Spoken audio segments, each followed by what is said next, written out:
Science Povey, and I'm here with my grade 11 computer science final project.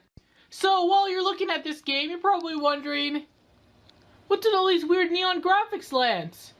Well, my answer to that is that this was supposed to be Pac-Man. It was supposed to be. Note those words.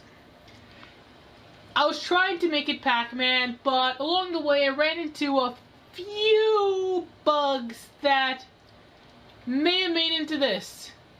I mean, at least the ghosts are still there. They still kill you when you touch them. So it still works like Pac-Man, still plays by the rules by Pac-Man. You get the ghosts. You don't get the ghosts, they kill you. You get the dots, just like Pac-Man.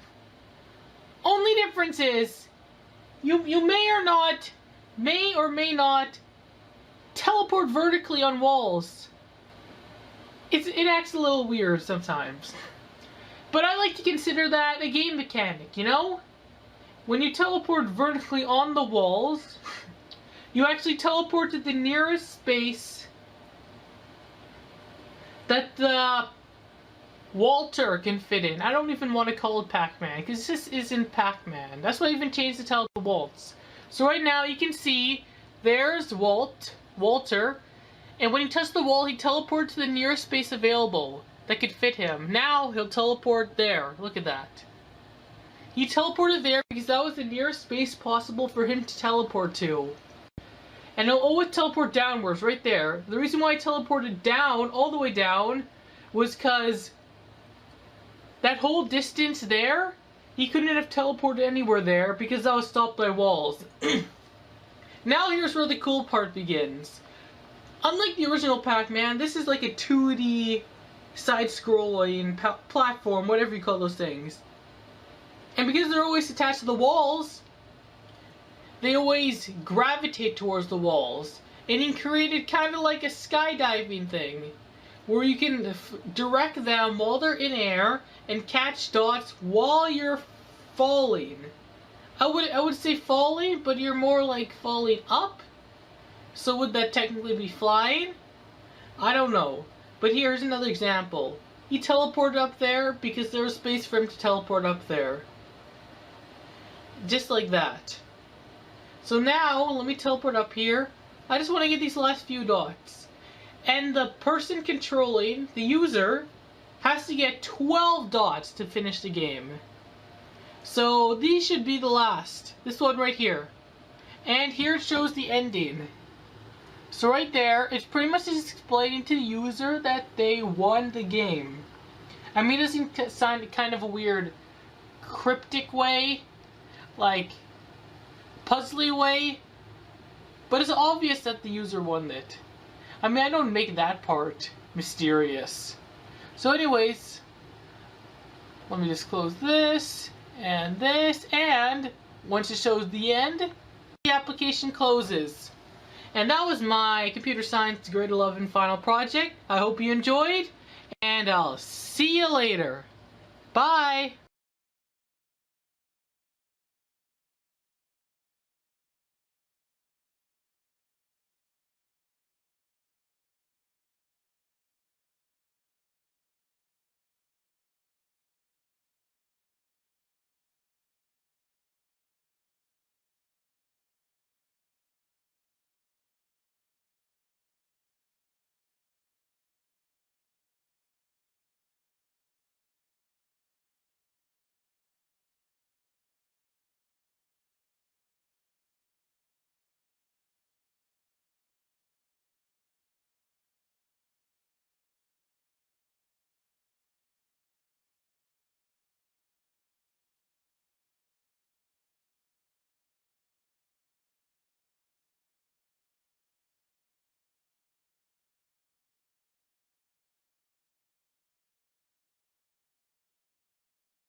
Hello and welcome to another amazing final project done by Riley Livingston for the Mr. Walks' Computer Science 40S class.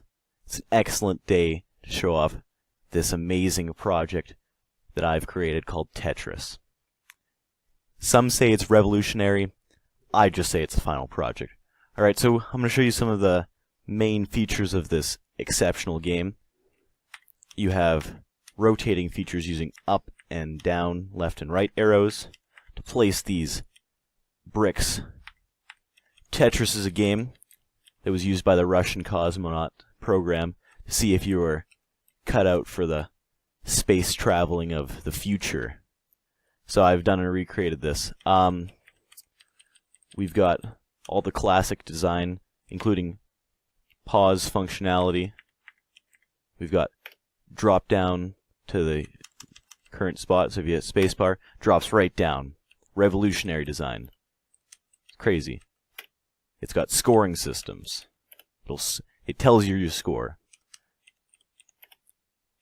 Clears the lines. And, most importantly, it's got some sweet graphic. Look at all those colors. Exceptional. Exceptional colors. So we're going to have a look through the code. Some amazing commenting with a personalized header. 10 points. Crazy. Insane. We've got sizable settings right here. You want to change it? You can. It closes. Crazy. It also, I have it muted because it's almost too intense. It has a functionality that plays the Tetris theme in the background. Using this revolutionary media player. You can only play wave sounds, but I mean, what other format do you really need? We've got a class called board, and it does exactly what the class name is. It sets up that crazy, insane screen that shows you all the Tetris bricks. It starts the timer for the game, which allows you to pause the piece in case you need to get up and take a break because it's getting too intense for you. It's too crazy. Here's the pause function right there. Here's the draw function. Draws all the stuff, all the pieces. This is the function that drops it down all the way to the bottom. This is the one that tries the move. These are all revolutionary, never done before in this classic reproduction of Tetris. Alright, so that's all I got to show for you guys today. I can't really show it all, otherwise you might steal it from me. And that wouldn't be good, because this is all completely original. I'd like to say I created the game, but I mean my version's definitely better than the original 18 versions. Alright, so that's my final project. This is Riley Livingston, signing out for the last time of Computer Science 40S. Have a great, amazing adjective day.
Hello, my name is Akil Muki, and this is my Computer Science 40S final project. I've decided to make a 3D FPS zombie survival game, where the objective is to get the highest score possible by killing zombies without dying. Let's get started. As the application starts, we can see the main menu. As we move the mouse around, the panels follow us. There's also a particle effect in the background, creating a star field. On the left-hand side, we can see the game's controls. These are very common FPS controls. WASD is for movement, Control is to crouch, Space is to jump, E is to interact, and mouse clicks are used for both aiming and shooting. On the right-hand side, we see 3 buttons: Play, Settings, and Quit. When you click the Quit button, the game will close the application. When you click the Settings button, you see options for gameplay, video, audio, and back. We can change gameplay settings from gameplay, video settings from video, audio settings from audio, and we can go back to the main menu. We also have music in the game, but for the purposes of this video, I have decided to mute it. Now the last option you can click is the play button, so let's play.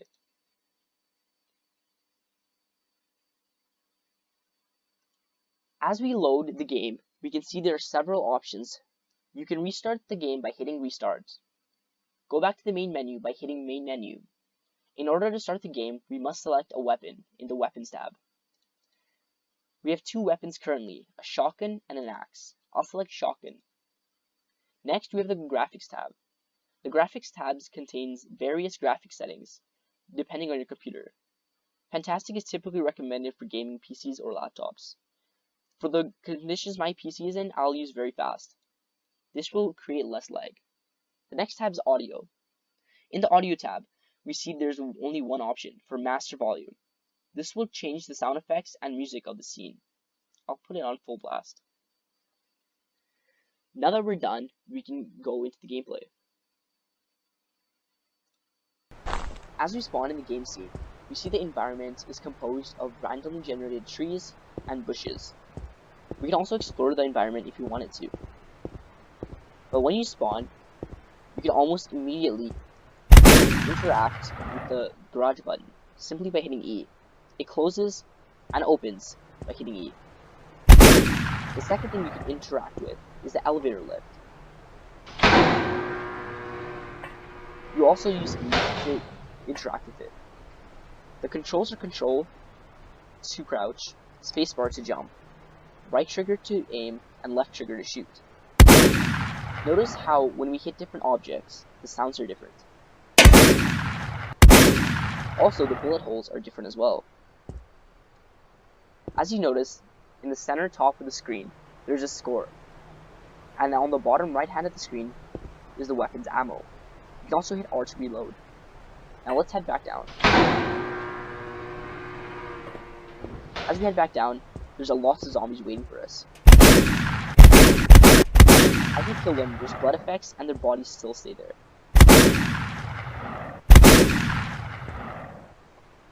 Now let's purposely die. As we get hit, you'll notice that there will be a blood effect.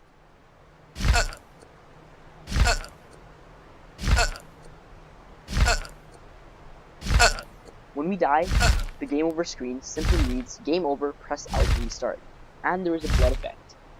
Let's hit L to restart. Now let's select the axe.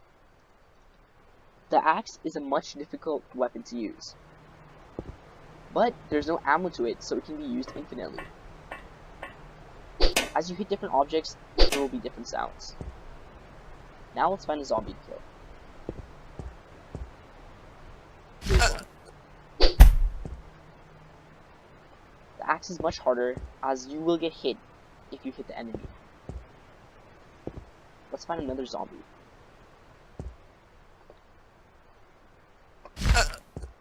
Now, we will hit E to go up the elevator. There's also fall damage in this game, as you just saw there. This has been my Computer Science 40S final project. Thanks for watching.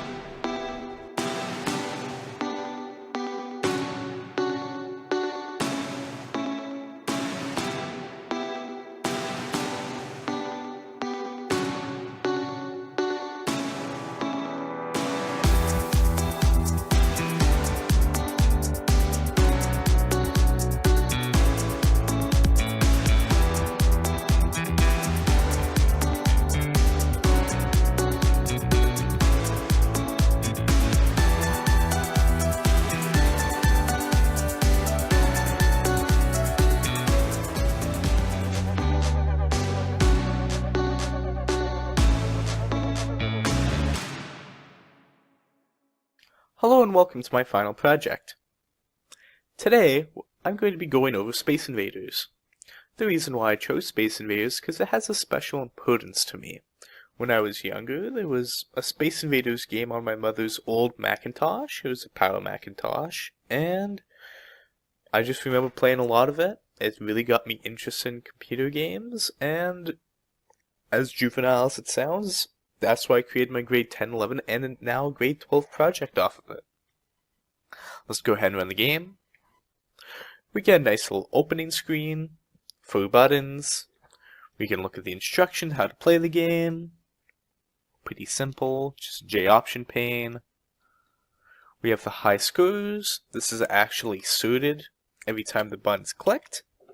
This means that each and every time the scores are bubble suited properly until they all find the right spot. It takes a little longer, but since it's 3 screws, it takes 2 runs at most.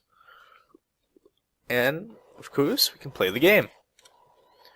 This game is actually quite interesting how it runs right now, because instead of it closing off at that point like it used to, like, oh, okay, game's done, bye, it's a little mini game, this game now actually continues to go. So it adds the replayability, right? Each time the fastest way to do this was to dispose of the actual screen and start over again. That way it was not only faster on the programming side, but that way it would also regenerate the random colors for the enemies. And it was a lot easier to do it this way than any other way. At the same time, each time it's closed, the screw is added to 1. There's a screw keeping system. We kind of went over how the high screws work. So, if you do get a high screw, by having a higher screw than the lowest one on the high screw table, it asks for your name. So I'm going to be able to show this functionality pretty soon, I believe. Hold on. So, the screw should be 7 right now. So what we can do is just remove some of these safeguards, and of course, the one place they could shoot, right? Anyway, and... alright. So game over, your score was 7. Okay. Because this is not the lowest, it asks for your name. So we can just put in, and then brings us back to the opening screen if we want to continue playing. We can see the high scores now changed. I don't know, I thought it was funny with the names. And then we can either choose to play the game again, or we can just exit. And that concludes my final project. Have a wonderful day.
Hello, my name is Caden Chabot, and I'm a student at College Sturgeon Heights Collegiate.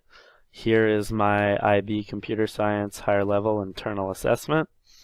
I have made a game called Jogger 3. It's a Frogger style game. We will go ahead and run the project. Here's a splash screen to start. Here's the main menu, quick tour. We have play, how to play, high scores, and exit. How to play.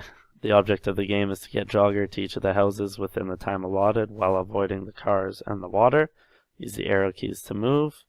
High scores reads from a file that I save every time the back button is pressed and displays the top 5 scores. We'll talk more about that in a second. And play presents us with 3 difficulties to choose from. I'll show you all of them. We'll just start on easy. So here's the game. As you can see, Jogger moves to simulate jumping, like the frog in Frogger.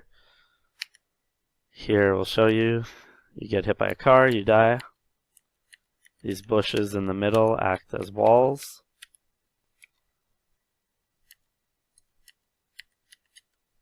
If you hit the water, you die. And if you're on a log and hit the edge of the screen, that also kills a character. There we have a game over, enter our score, but it will not be high enough to appear in the top 5. Now we'll go on medium. I will beat the game quick.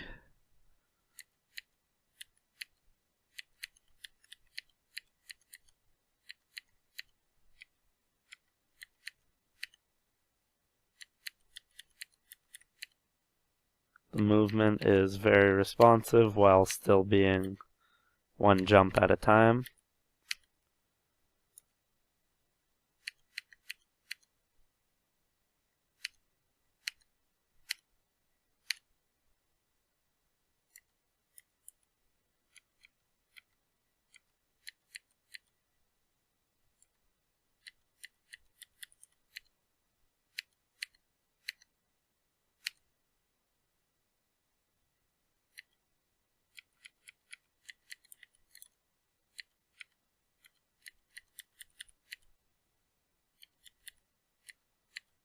Collisions with the cars, as you can see, are also very responsive.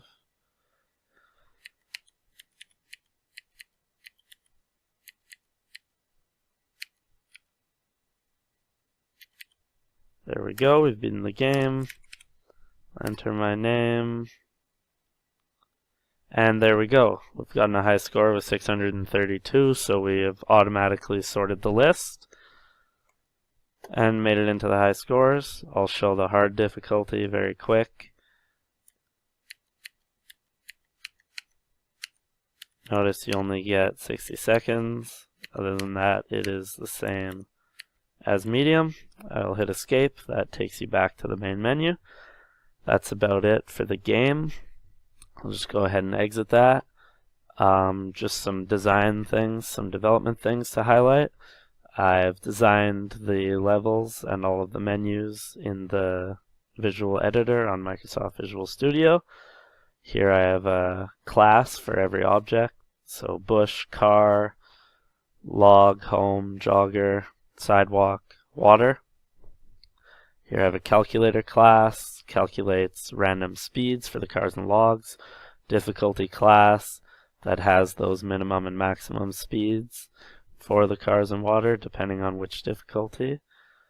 Directions just keeps track of basic directions. File handler, here's a class that I have made to save and open various files. Game character has all of the methods relating to moving characters, and it inherits from game object, which is my class with all of the coordinates data and such, and collision detection that can be for moving or not moving objects. Linked list is what I use for my high scores. I built this linked list class by myself with this node class that I've also made. And the high scores are sorted with my bubble sort method that reads from a linked list of integers, which is the score list, and a linked list of strings, which is the names list. And that is about everything. Thank you for watching.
Hello, my name is Hayden Keast from Sturgeon Heights Collegiate, Winnipeg, Manitoba, Canada.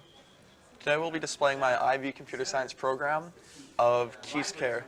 Keast Care is based around the hospital management solution industry. So here in Manitoba, we know that hospitals are truly lacking in terms of wait times and just the overall management of them. So I decided to create this program to possibly help out that solution in the future. So to start off my program, it has a very simple welcome. How many nurses are working? This is important information for the hospital. So let's say 25 nurses are working.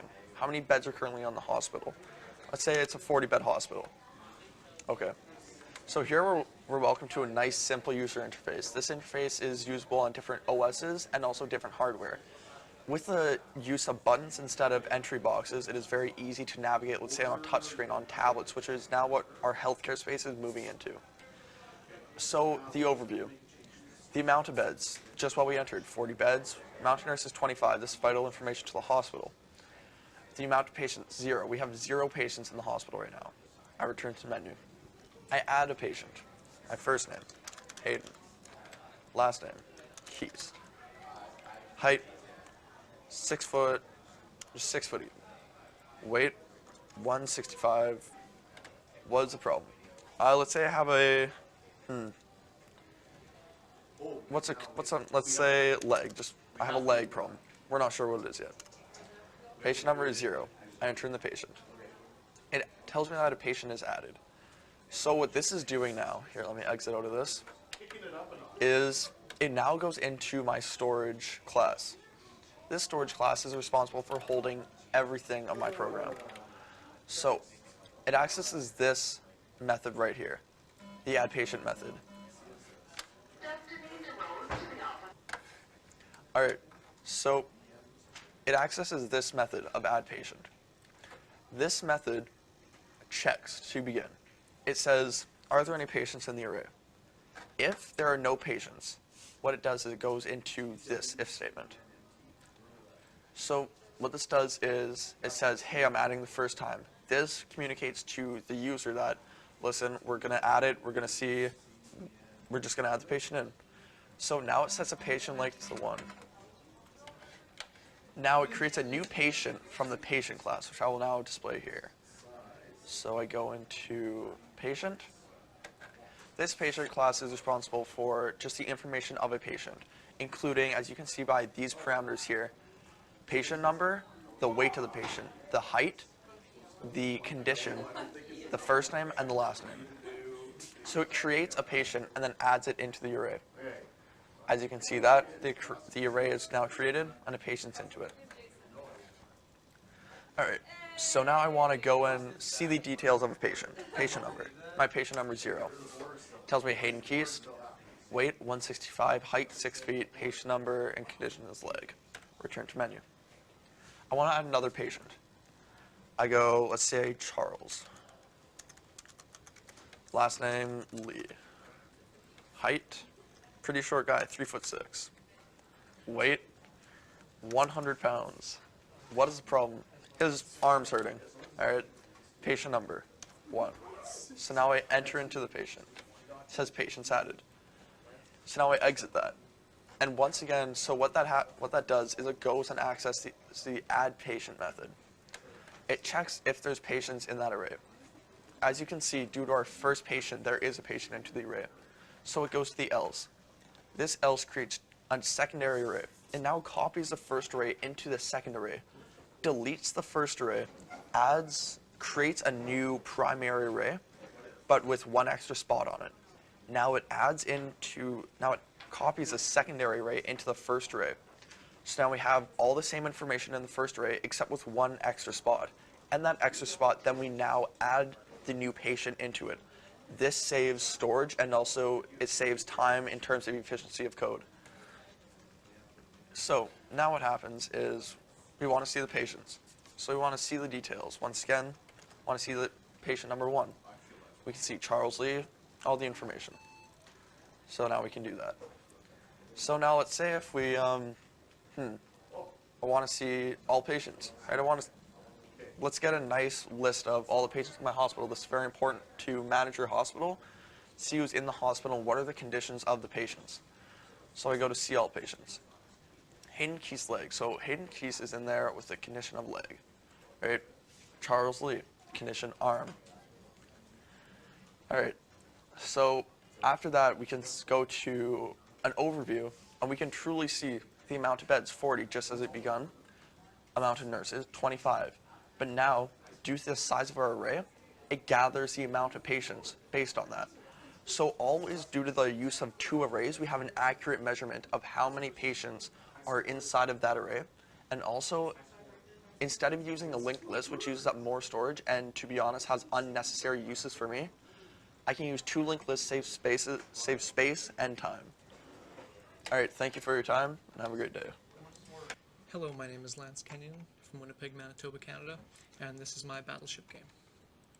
So in this game, there are 2 grids, 5x5, each filled with buttons, the top one being your enemies and the bottom one being yours. Now the game starts in the placement phase, where you place down your 3 ships, and your ships are marked by a black space with a plus in the middle.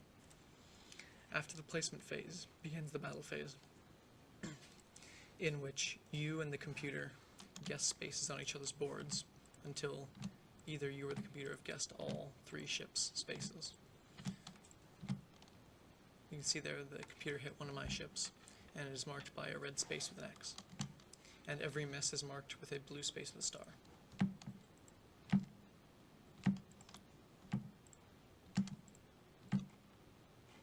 There you can see the enemy has hit all 3 of my ships. Now, when you lose and you haven't hit all their ships, it shows you with a green space with a plus in the middle where the enemy's ship would have been. Now we'll start a new game.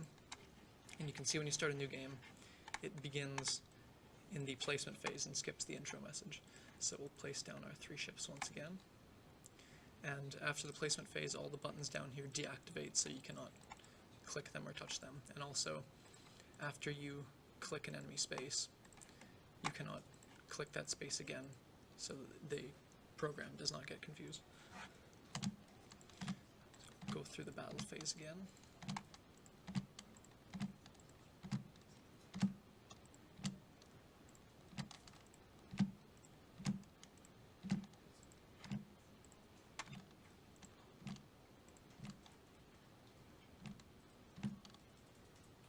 And you see there, the enemy and me hit each other's ship at the same time.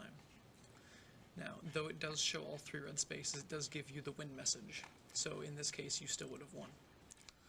Okay.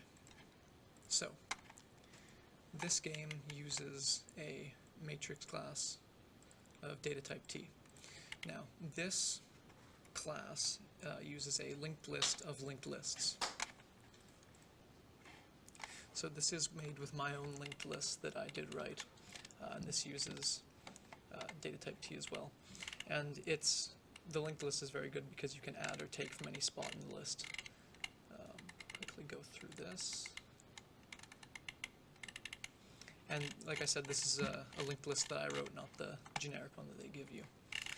So the matrix gets the rows and columns for the grid.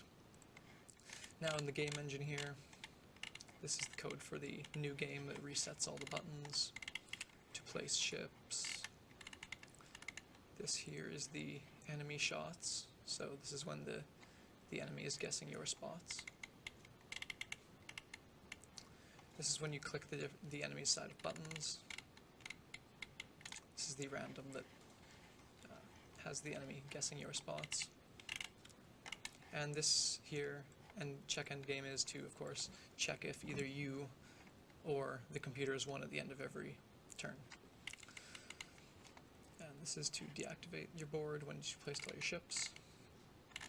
And yeah, so that was my Battleship game. Thank you very much. Hello and welcome to my Computer Science IA. My name is Liam Tanner, and today I'm going to be showcasing the project that I created, as well as a bit of speaking about my mind and why I did this and the way I did things. First thing I'm going to do is I'm going to open up NetBeans, and the first thing I'd like to show you is my main method. So the main method is just very simple. It calls a dialog. Let me fix that. Let me do that. It asks what program you'd like to run. This is for expandability, so I can include more. It'll let you choose one. It has a bit of error checking built in. And it really helps us create more than just what I currently have included, because the plan is to expand upon this. So the first thing you're probably looking for is, does this thing run? Well, the answer is yes, of course it does. So we're going to run it. So like I said, pops up. Choose a program to run. Doesn't require you to type in or press numbers. It's a nice little dialog box. You get to choose what you're going to run. So we're going to run the only thing that I've created at this point with Space Invaders. So the mentality why I did Space Invaders, because when I sat down with my cousin, I started speaking to him and asking him what do you want. I also had to keep in mind what his parents wanted. His parents didn't want anything too graphic. He wanted a bit of a game that you could actually shoot stuff, but was fun. So I came up with this. So we're going to run. And so you see it runs really well. So you can move your character, you can shoot, enemies explode, or whatever you want to call it. Doesn't matter if it's hit head on or if it's hit by the side. Let me try and get a side shot in. Of course I miss, I'm not very good. But, there we go, that's kind of a side shot. But anyway, you can see how this works.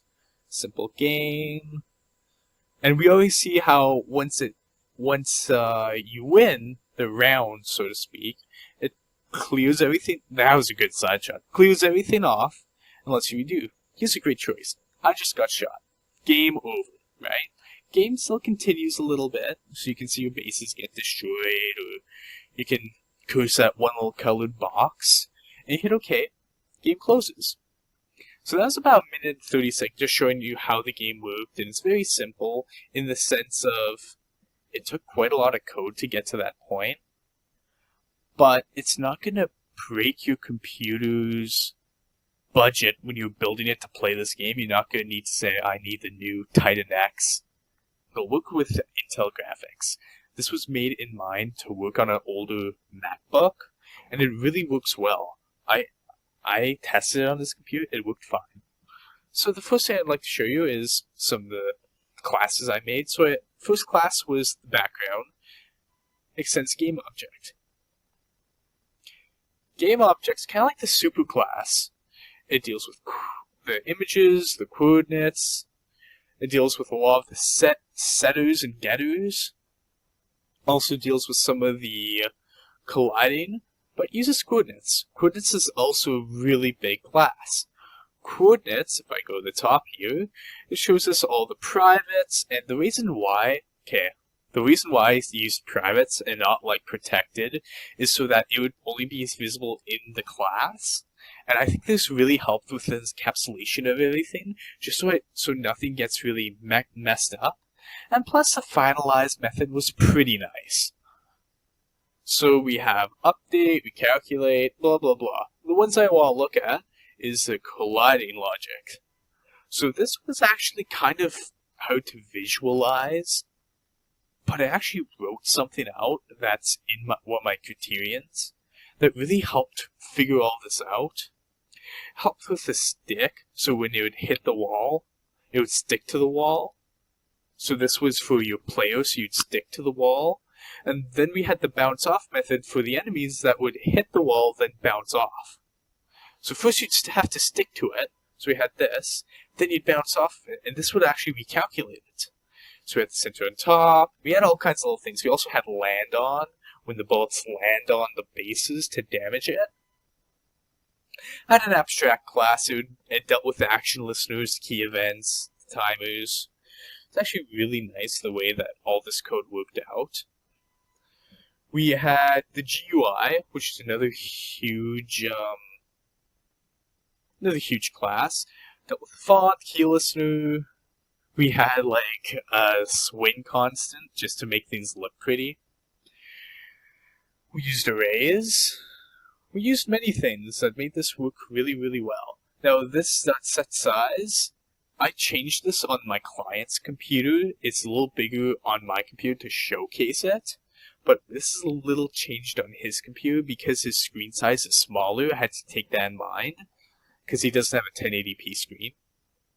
But everything looked really nice. We had a couple of mutator methods. We had a nice J label. Comic Sans, because he's that age. It's actually really fun to make this project. I had a storage package that is no longer in use. I should probably get rid of this, but I had this actually because I had the GUI 1 in here, and I would prototype things before putting them into the actual game, making sure everything worked. And so, we had images, we had enemy ships. This is a lot more went to this, because I want it to be a little random, because we don't want things to be repetitive all the time. So we use the red, the green, the blue to generate each time you play the game. For example, if I were to play the game right now, you can see that the colors of the enemies are different from what they were earlier. There's no way to stop also, that's a feature I wanted. It's not a bug, it's a feature. The reason why I did this was because that way it always keeps you moving. So for example, the game restarts after you win, right? And I'm gonna die again. But it at least shows you that these are different colors. And so yeah, we'll close that. And it says should shoot, because it shouldn't, not really it can, right? Should versus would. And anyway, I think this was a really fun project. I had a lot of fun doing this. I had a lot of stuff going into here to make everything work. And I had a lot of fun. It's really well made. I spoke to my client, he loves it. And I'm happy to say that I'm proud with what I made. I have a lot of good code, doing a lot of good stuff, and it's very expandable, so when I go to create my next project, I can take a lot of this code and integrate it in already, and I don't have anything to worry about. There's a lot of bug testing that went into this, a lot of hours, and it all paid off in the end. Thank you for listening. Have a wonderful day. Thank you for listening to my eye. Thank you for watching. Yeah? Hello, this is James Young from Winnipeg, Canada, and here is my computer science IA. I have built a Sudoku game in Java using the NetBeans IDE. So first things first, we're going to go over the rules for the game. So Sudoku is a 9x9 game board, and it's built in such a way that no digit 1 through 9 is repeated in each row, column, and 3x3 subsection. So we're going to go ahead and start a new game. It's going to generate a board for us. And here you see that the game board isn't filled because the empty spaces are for user input to complete the board.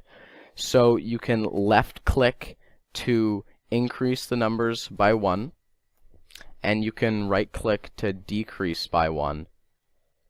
So the buttons on the side here, there's check, which will check if the user submission is correct and indeed does complete the game board. So right now there's a bunch of empty spaces, and if we click check, it'll tell us that we haven't filled spot 1-1, and it'll keep telling us that each time we fill that spot it returns. So what we're going to do is fill in every space.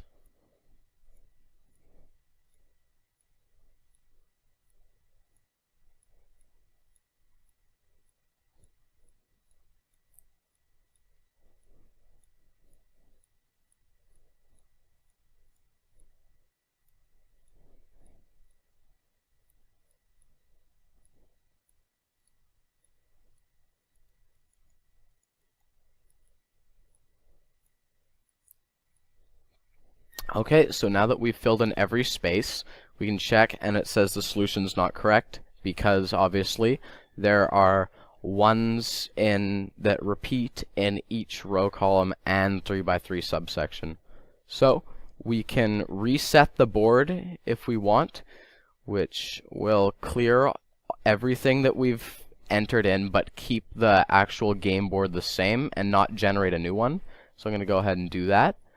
And now I'm just gonna pause and solve the game board and come back when it's done. Okay, so the game board has now been solved. So now when I click check, it'll say, congratulations, you won, would you like to play again? If you click yes, it will generate a new game board, and if not, it will quit the program. So, for example, we're gonna click yes and generate a new game board. So this one is different than the last one. They're all unique each time, and the removed spaces also change. New game that has the same functionality. It'll ask if you'd like to start a new game, and it will just generate a new game board. So I'm going to return to the main menu here and just exit out of the program, and I'm going to go over some of the code that I used to build this program. So the first class we're going to take a look at is the engine class, and the engine class does all the behind the scenes work for generating the game board, and it generates all the arrays of arrays and figures out if the game board generated does follow the Sudoku game rules. So first we're going to see that there's the start method, which is used every time we start a new game. And in here we have generate numbers, set tiles, and remove numbers. We're going to touch on all these briefly. First, we're going to look at generate numbers. Now, this method here, it works recursively, and it goes through each spot in the game board and uses validity to check if that combination works. And satisfies the game rules. So validity goes through each row, column, and 3x3 subsection and sees if that number has already been used. And it will return a true or false. And once generate numbers is done, it returns a comp matrix. And it goes to set tiles, and it converts that into a user matrix, which uses the tile class, which actually allows us to display all these numbers. Now, once it has done that, we go over to remove numbers, and that removes numbers randomly from each row in the game board, and it saves the location of all of these in linked lists, rows and columns for both coordinates. And that is the gist of this class. After that, we're going to take a look at the tiles class, and this class is used every time we want to display a spot in comp matrix and actually put it on our game board. So right here in the constructor, we just set some of the basic the look and feel of what it should look like, and we use a mouse listener to determine if the spot is empty, and then that allows the user to click and change the value of each spot. So the last two classes we're going to look at are linked lists and node. They are located in the collections package, and these two classes are used when I call the remove numbers method in Engine, and they are used to store the XY coordinates of the removed numbers, and this is done so that when you click reset in game, it will find the spots that have been removed and clear any user entry from them while keeping the game board the same. So this is done so that you don't have to generate a new game board and you can play on the same one. So in this linked list class, it is a generic class, meaning that when we create the linked list, we can choose what kind of data type to use. And this makes it super useful in a variety of different projects so that different linked lists for different data types don't have to be created. And it's basically a blank slate so that we can make the kind of linked lists that we want to. So there are a ton of different methods in this class that aren't necessarily used in this program. I only use the add method and the get method. But all these other methods are good in their own right in other programs that need more complex use of the linked list. So each number is stored in the linked list but are contained within the node, which is also generic, and it uses the same data type as is in the linked list when you call it. So here's some of the methods that I use. And now if I'm just going to go back to engine, and here in remove numbers you see we call the linked list, and then we add the spots that are removed here, and then, as I said, we later retrieve them to empty them. So that is my computer science IA project. Thank you for listening and taking the time to check out my project. I appreciate that. Bye for now. Hi, I'm Riley Livingston from Winnipeg, Manitoba, Canada, and this is my final IA project called Tetris. It's a recreation of the classic Nintendo Entertainment System game called Tetris. And we start up here, goes right into the game, and plays the Tetris sounds from the original game. I'm just going to turn that off. It loops through the entire time you play the game. Alright. So, to move, it is the left and right arrow keys.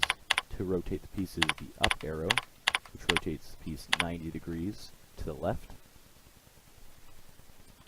And the down arrow makes the Tetris piece drop down twice as fast. So I'll just start it up again to show you how the scoring works. As you can see at the bottom left, right here, that's the score or number of lines cleared. So I'll just clear one line to show what it looks like. The game works and feels like the original.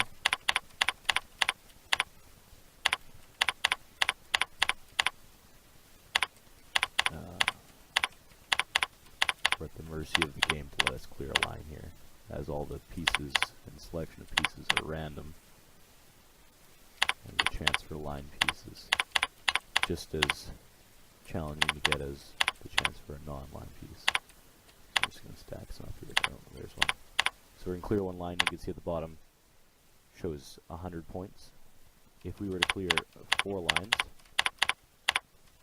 that point total would be added at a higher amount, as it's harder to clear 4 lines. And that's what Tetris comes from. It's to clear 4 lines is a Tetris.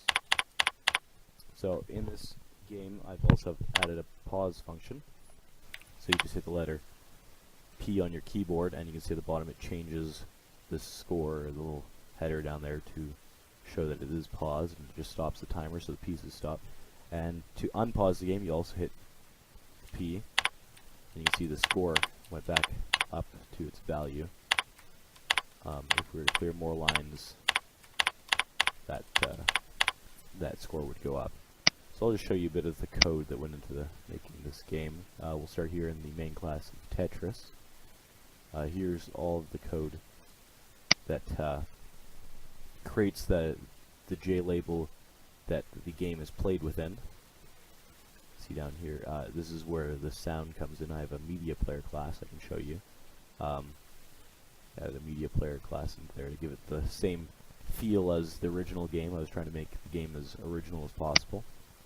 So you can see down here, it takes the file location, and it'll play the wave file. So this media player I created here,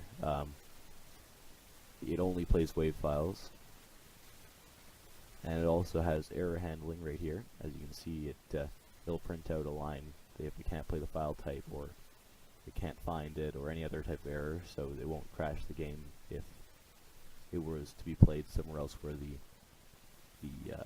music file wouldn't be able to be found. We're just going to go to the board class here. This handles all of the board height, width, and all the booleans here that show if it's falling or not. These are just the normals, and then down here is where the timer is created, which runs the entire game. The start method that makes sure everything is cleared when the new game is started, and the pause method that stops the timer and puts the status bar text to pause.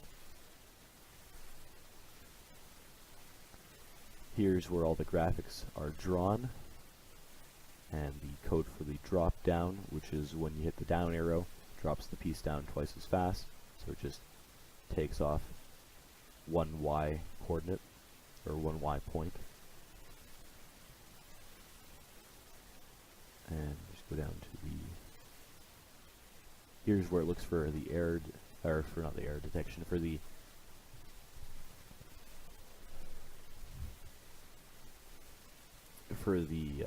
collision detection, to see if it will be or if there will be collision, so it can stop the moving and then drop another piece from the top, right here. And here is the where it removes the lines when they're completed, and the scoring is in the same method.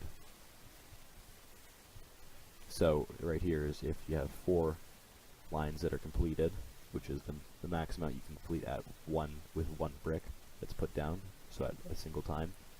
It's the number of lines, which would be 4, times 100, which is the regular scoring, and then plus 400, because that's the added bonus of clearing 4 lines.